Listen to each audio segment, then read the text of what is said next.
For the first time in days, the guns have fallen silent along the Thai-Cambodian border, after relentless shelling, July 29, 2025, brought a quiet so deep, you could almost hear people breathe a sigh of relief. This fragile peace is the result of a ceasefire, a promise to stop the fighting. But in politics, silence is rarely just silence. Thailand's army quickly accused Cambodia of breaking the truce right as it began, claiming attacks continued past midnight. Cambodia denied everything, insisting their troops stayed put.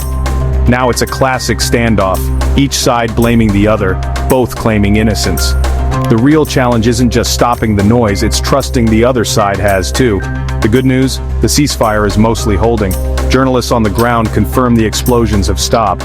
Even Cambodia's prime minister says things have eased up. But it's a nail-biting peace. Everyone's waiting to see if the silence will last. It's like watching a thriller, holding your breath for the next twist. The world is watching, hoping this fragile quiet isn't just an intermission. Can this silence survive the accusations already threatening to shatter it? To understand today's tense quiet, let's rewind. The fighting erupted on July 24th and raged for 5 days, leaving at least 38 dead and forcing nearly 300,000 people to flee. Both sides hurled accusations, cluster bombs, attacks on hospitals and civilian casualties. Even Bangkok canceled the king's birthday celebrations, a sign of the crisis's gravity. By July 27th, the rhetoric was fierce, each side blaming the other and appealing to the world. The violence threatened to spiral into a larger war.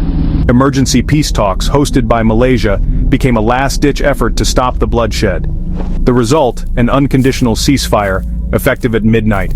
No conditions, no loopholes, just stop. The quiet that followed was a direct result of that high-stakes diplomacy. If this feels familiar, it's because it is. Thailand and Cambodia have clashed over their border for more than a century, thanks to vague colonial-era maps. The flashpoint? The ancient Preah Vihear temple, perched right on the disputed line. In 2008, after the temple was awarded to Cambodia, tensions exploded into deadly clashes that lasted until 2011. Civilians fled, soldiers died, and the beautiful site became a symbol of rivalry. These conflicts follow a pattern, simmering tension, a spark, then violence and accusations. But history also shows peace is possible. After 2011, diplomacy, often with ASEAN's help, brought a fragile calm. The lesson: this dispute can turn deadly fast, but there's always a path back to stability. The challenge is getting both sides to walk it together. Old grievances make that path slippery. When neighbors clash, sometimes you need a mediator. Enter ASEAN, Southeast Asia's regional peacekeeper. This time, Malaysia hosted the talks, with its prime minister leading as ASEAN chair. The world took notice. US and Chinese officials joined, and even President Trump pushed for peace. With global powers watching, the message was clear: escalation isn't an option. The UN Secretary General urged both sides to stick to the deal. Now, the focus is on turning political promises into reality. Military commanders from both sides are meeting to build trust and prevent misunderstandings. It's one thing to sign a truce, it's another to make it work on the ground. Leaders express cautious optimism. For now, diplomacy is holding the line, but the situation remains delicate. Beyond the headlines, the real story is the people forced to flee.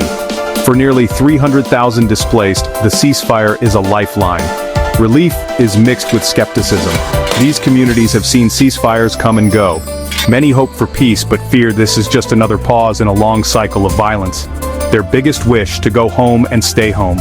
Even if peace holds, returning means facing damaged homes and deep scars. The psychological toll, especially on children, is immense. Rebuilding isn't just about fixing buildings, it's about restoring safety and trust.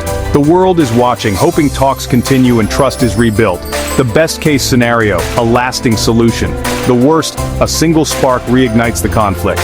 For border villagers, their future hangs on whether this silence is the start of true peace or just the calm before another storm. Only time will tell.